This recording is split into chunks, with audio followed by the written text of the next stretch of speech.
So here's what actually happened. Late in the fourth quarter, Caitlin Clark found Kelsey Mitchell in transition for a layup that gave Indiana the lead. But Washington answered right back.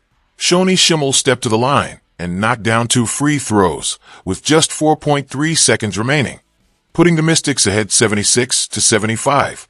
Timeout fever. One possession. One final opportunity.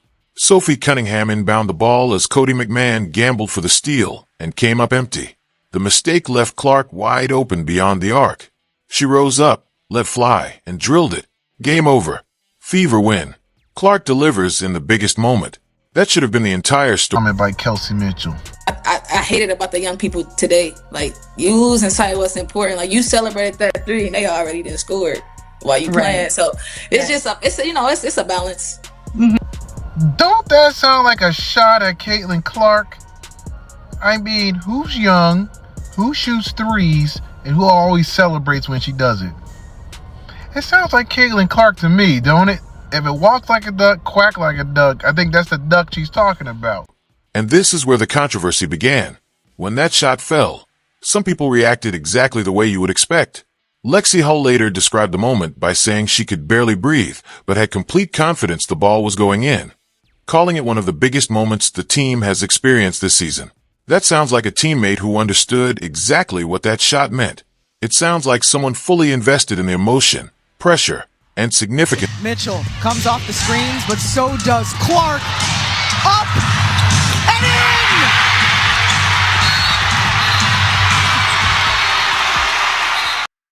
But fans watching the footage felt Kelsey Mitchell's body language told a different story. It wasn't explosive. It wasn't emotional. She didn't rush into the celebration the way many people expected after such a dramatic game winner. On its own, maybe that never becomes a major talking point. Maybe people simply shrug and move on. After all, athletes process big moments differently.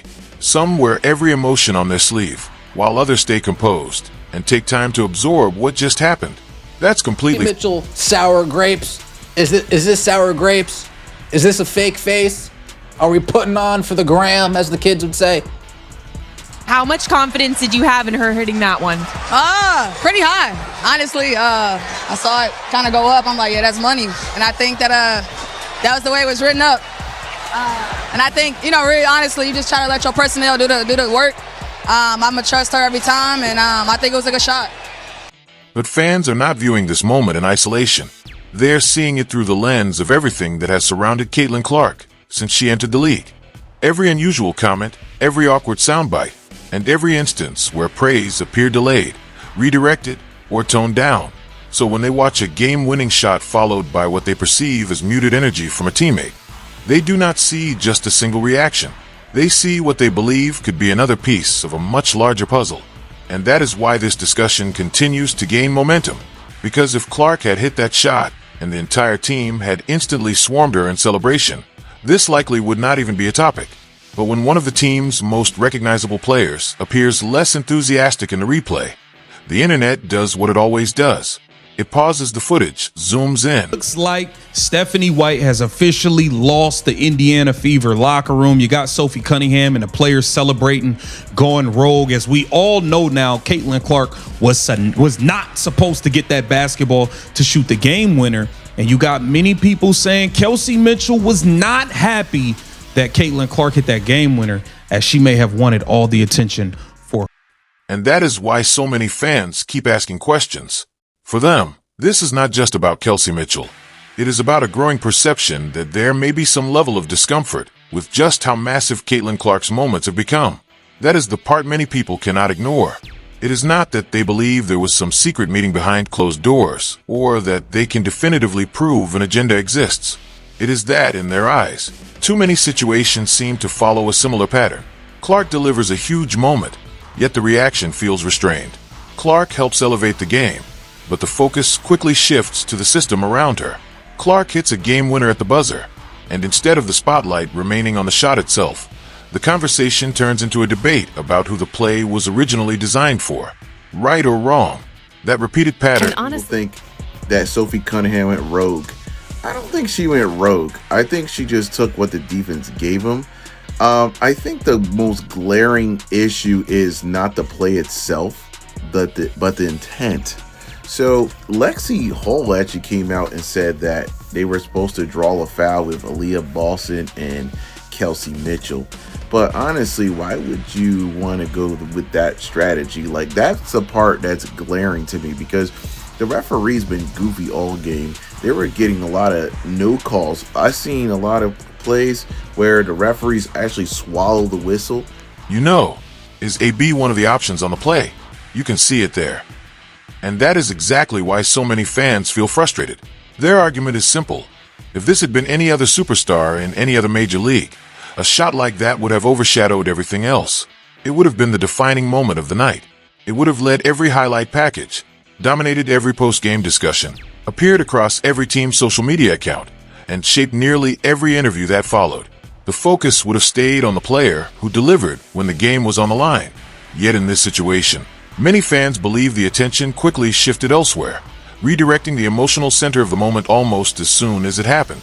Whether that perception is fair or not, it is a major reason why this... where there's multiple reads, multiple actions. So how it being drawn up is again, like, is that semantics? Where was it drawn up for Caitlin Clark on that specific pass? Probably not. Is Caitlin Clark one of the options to create or get the ball to AB on that play? Of course. Is Kelsey Mitchell one of the options on that play? You can see it there. Is AB one of the options on the play? You can see. Now, let's get to the post-game press conference, because this is where the story shifts from interesting to genuinely puzzling. After the game, Stephanie White did offer praise for Caitlin Clark. She said, "Sometimes we take great players, and certainly generational talent, for granted," and described Clark's performance as incredible for the team. White also added that Clark is going to have many more moments like that throughout her career. On the surface, those comments sound exactly like what you would expect from a coach after watching her star player hit a game-winning shot. They sound supportive, respectful, and appreciative of the moment. But fans were not focused solely on that praise. Instead, they zeroed in on what White emphasized when discussing the play itself. A player like her, it's very easy for people to just take it for granted and to think that everything that she does is always going to be easy and flawless, and she's just going to step up and she's going to do it every time. And it's number one, a lot of work that she puts in.